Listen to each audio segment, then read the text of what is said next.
Hello, huge movie fanatic Nate reporting from the woods on a very hot July day 2017, coming at you to do one of my famed movie slash Blu-ray reviews. This time I'm coming at you to review the movie and Blu-ray of Mosquito. This was put out by Synapse Films in 2015. It's the 20th anniversary edition. I guess this movie probably came out in 1995, and actually I think I do have the VHS tape that I previously got at a video store. Probably, I don't know, maybe the early 2000s or something like that. I was aware of this movie back when it came out because, obviously I saw it in video stores and stuff. And this is, obviously one of Gunnar Hansen's, who played the Leatherface, obviously, in the original Texas Chainsaw Massacre. This is kind of a, I don't know, maybe one of the bigger Gunnar Hansen films after Texas Chainsaw Massacre. Unfortunately, I don't know if that was his first movie or not, Texas Chainsaw, the original, but,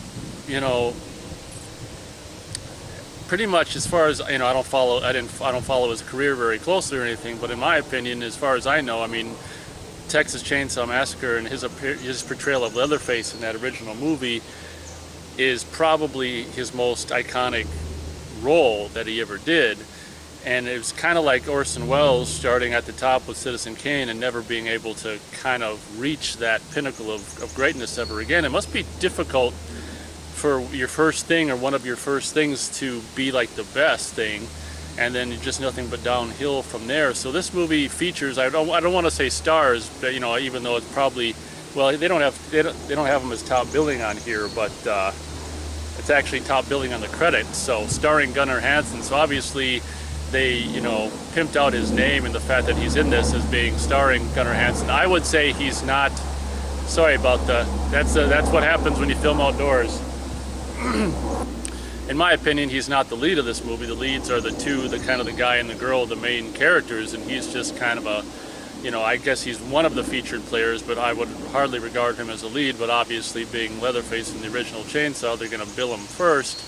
This movie is something, like I said, that I think I did end up getting on VHS in the late 90s or early 2000s, and probably was not too impressed with it, having, so I haven't seen it for quite a long time, probably over 15 years or so, and then I just saw this at Half Price Books for $12.49, and I'm like, you know what, let's revisit this. This will probably be just kind of cool, and $12.49 wasn't too terribly much.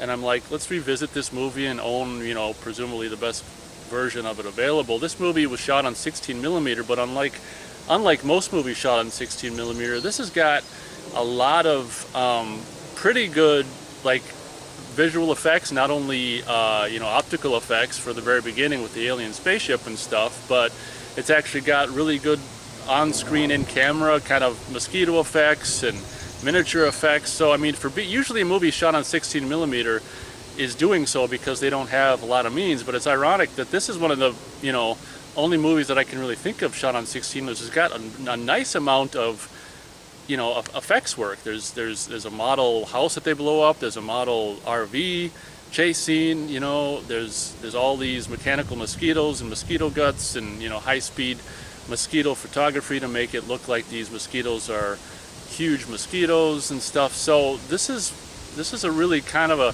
cool accomplishment, if nothing else, on a technical level. The premise of the movie is very 1950s, of course. It's very tongue-in-cheek. It doesn't take itself very seriously at all, which is good because it's not too incredibly amazing in my opinion. But it's just around, the movie revolves around spaceship, I think. It's been a few weeks since I revisited this movie. I got it last year, but I was going to review it last year, but then before you know it, the summer's gone, and I wanted to review it in the summer, and ouch.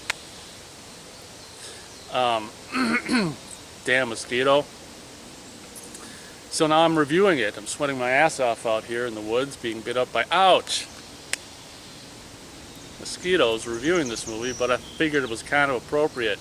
So this movie starts with just this alien spaceship. I don't know if it crash lands, whatever, but it starts with some relatively impressive optical and miniature effects for being a 16mm movie. If I understand correctly, some of this miniature photography of the spaceship and stuff was actually shot in 35mm, so the elements wouldn't be too grainy and distorted by the time you get to the final product of the visual effects. But for a 16mm movie, it starts with some relatively impressive special effects where I think a spaceship, an alien spaceship crash lands or something, and right next to a swamp or some kind of mosquito-y area, and possibly the radiation of the spaceship or ooze in the spaceship or whatever affects these mosquito nest or whatever. There's this really cool, like, super microscopic shot of a I assume the filmmakers shot this themselves, or maybe it's stock footage or something, but this super microscopic macro shot of a mosquito being born, which is just so nasty because you just want to swat the screen every time you watch that. It's just like, die!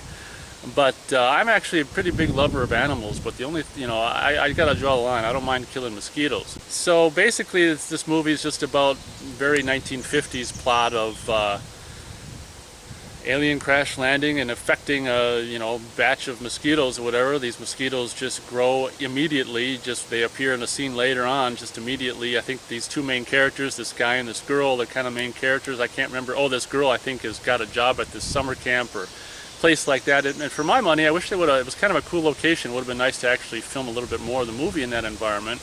As you know, or may not know if you watch enough of my reviews and such, that I'm a kind of a fan of summer camp or just, kind of summertime camping environments. So whenever there's kind of stuff like that in a movie, in particular horror movie, I'm, very interested to just to, even if the movie sucks, if the scenery is, is agreeable, it's like, it's worth watching. So kind of like this, but unfortunately, in my opinion, there's not enough of that. But I think the main character girl in this movie took a job here at this particular camping park or wherever this thing is, and then on their way there or something like that with this other guy, her boyfriend in the movie, on their way there they hit it's kind of ironic, kind of funny, because you're used to hitting deers and other kinds of animals in the country road and stuff, but on the way there to her job they hit a huge mosquito in the middle of the road. It kind of flies by their path and goes and just like damages the car, and at first they're like, what is this thing? And it's like obviously a mosquito, but since it's like as big as a dog,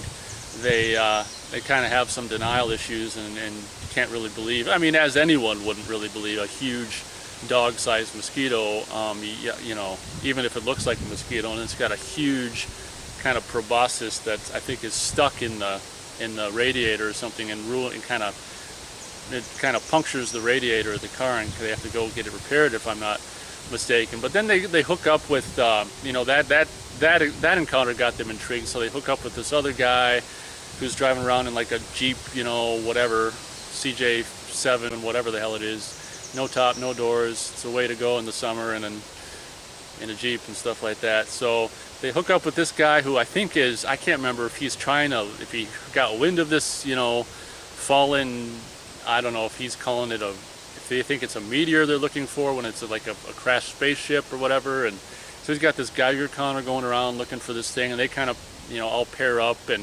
And the Gunnar Hansen part is like he's I think in charge of these criminals. I don't know if there's like, him included, might be 3 or 4 criminals. I think one of them dies early on, but I think they robbed a bank or some crap, and they're all in like camouflage gear and stuff, and they all end up coming together. And I think at one point earlier in the movie, she's at this summertime campground location, and there's this really cool kind of shot where there's a lot of extras for a movie of this budget, where they're all just kind of dead, just haven't been like killed by all the mosquitoes and stuff, where it's this kind of shot that's just going over, if you've seen it, you know what I'm talking about, over the corpses, and just like, it's kind of a fun shot where it doesn't take itself too seriously, of just like summertime camp location, mosquito holocaust kind of after effects of just all these, bloody corpses and stuff just laying all over the campground area and stuff. That was kind of one of those scenes or shots that really resonated with me. And then later on there's a scene which is kind of like this picture here, where this is kind of a, I guess, sex scene, if you will, or just nudie scene, where this couple's in this tent, and obviously, all the interior tent stuff is filmed indoors probably and stuff like that, and there's a mosquito that attacks them and this and that. But then, once they come across these Gunnar Hansen commanded criminals that are, running around and doing all this and that, then they kind of, I don't know, it's kind of, too much character crap going on for my money. Like, you got all these, this couple that met up with the scientist guy who meets up with, kind of gets taken hostage by the Gunnar Hansen, money thieves crowd, and it's just like, but they all kind of have to band together to survive against this onslaught of these huge mosquitoes. And what's interesting about the title is, it's not just one mosquito that terrorizes people, it's a bunch of them. So I don't know why it's not titled Mosquitoes, like with an S. It's just Mosquito. I probably would have called it Mosquitoes, or even, since it's very much in the vein of a 1950s horror movie, just maybe Attack of the Mosquitoes or something cool like that. But